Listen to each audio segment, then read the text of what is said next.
All right, here we go, setting you up for one particular race coming up on Saturday from Remington Park in Oklahoma. It is the Springboard Mile. The race is now kind of important, or at least interesting, for a couple of reasons. Number one reason, this is the race that gave us Cole Battle last year. Really, really talented horse, right? I call him, he kind of reminded me of California Chrome. Not nearly as talented, but he had the same kind of running style, and I thought he was a really nice horse. So now we kind of come back to this race that gave us Cole Battle, and it's a chance to watch some 2-year-olds who've already accomplished some things and see if they can continue to matriculate, right? Get better and smarter as we move on through. So let's take a look at this race. Full race analysis, Springboard Mile, coming up Saturday at Remington Park. It's going to be the 12th and final race on the card. 2-year-olds here going a mile. And you get everything in here. That's why it's a cool race. New York bred, Kentucky breds, Oklahoma breds, Ontario breds, Ireland, Irish bred horse, right? And then you see at the bottom, California bred. This is nice. Let's see what we got here. So we take a look at your field from top to bottom, and we want to start to identify, the first thing you want to do is what? Identify pace. There are maybe, it's pushing it to say 4 or 5 horses who have some speed to offer. But the question is, which ones are legitimate? And in my opinion, there are 2 legitimate speed horses, and then the others are like, maybe. Arctic Beast to the inside is legitimate speed. Sprinter stretching out for Mike Maker. And the fractions are fast enough in those 3 sprints at Saratoga and Finger Lakes. That's quick enough. And now we're stretching out to the mile. They should be out there on the front end.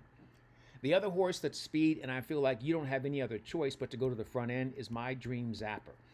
So when you get horses like this that come from, smaller tracks, or they're just not really highly regarded, so you don't think that there's real talent coming from there, okay. When you come to a race like this, you have to get out on the front end. That's my opinion.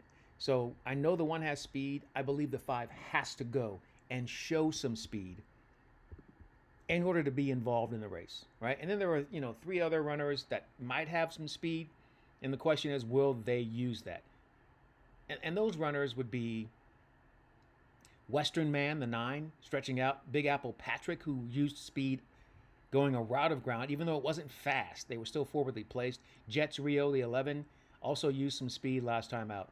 And the Express Kid, the California bred, has a little bit of speed, and California is where speed comes from. So there are some other horses that can get involved if they want to, but I know that these 2 absolutely will be involved. So from there, we go, okay, from the pace analysis, let's take a look at who we believe are maybe the top runners in the field because they've already accomplished something. Spice Runner for Steve Asmussen, Stuart Elliott.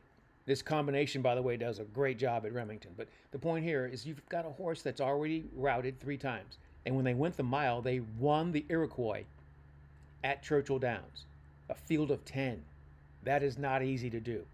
So we know that this runner has it in them. They may not be as consistent, and they faced much tougher competition the last 2 starts. Much tougher. But they were also not even close in those fields. So coming back down to this level, they should be in the mix, but they'll have a lot of work to do in the stretch, but they'll get play. They will get play. The other runner, that's one of your top runners in here that will get play, is Time for Music. The number 2 Time for Music was a maiden special weight winner at Keeneland. Whether it's in the spring or the fall, everybody's gearing up for Keeneland. Now, it wasn't a big field, a field of 7 runners, but going 7 furlongs in a maiden special weight event at Keeneland, you get respect automatically. Steve Asmussen, Eric Asmussen, there's something there for sure. Time for Music warrants plenty of consideration. So what do we do with our pick? Where do we go and why? Here's where we're going. Another really, really, really tough group with these connections with Mr. C.R. Trout and David Cabrera. David Cabrera is definitely my favorite rider there at Remington. He is awesome. Does a great job. And look at what he's done with this 2-year-old here. They've had 4 starts together, 2 and 2, meaning 2 victories, and then they ran second twice. Then they're in the mix. And when they stretched out last time out, now they had to push really hard to get by your leader, but your leader was a horse that was out there on the front end and had minimal pressure, and then tried to get away. And Royal American was the only runner that was coming to get him, and he got him in the stretch. I think that particular race and that performance maybe helped David Cabrera understand Royal American a little bit better.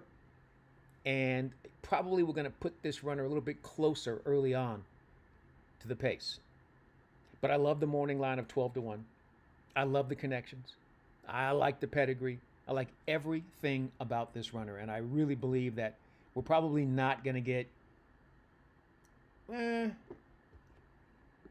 don't think they're going to get 12 to 1. I think that 12 to 1 will come down, but I don't think we'll get anything shorter than 7 or 8 to 1. Awesome. We'll take that all day long. Remember, what you're seeing this weekend is not anywhere indicative of what you're going to see coming up in April and May. But the thing that I learned in all my years is you don't gear everything for that. Get your money today. The horse that might be live in the Springboard Mile today at value may not even be anywhere near us when we get to the Triple Crown and the Kentucky Derby Road coming up January, February, March, April, May. So don't put the two together automatically. Bet the horse you think that's ready now. Deal with your projections later. All right, that's going to do it for this episode on Horse Race Bets. In the meantime, in between time, until next time, we will see you here. I'm Ken Rudolph. Until then, good luck and enjoy whatever you're into.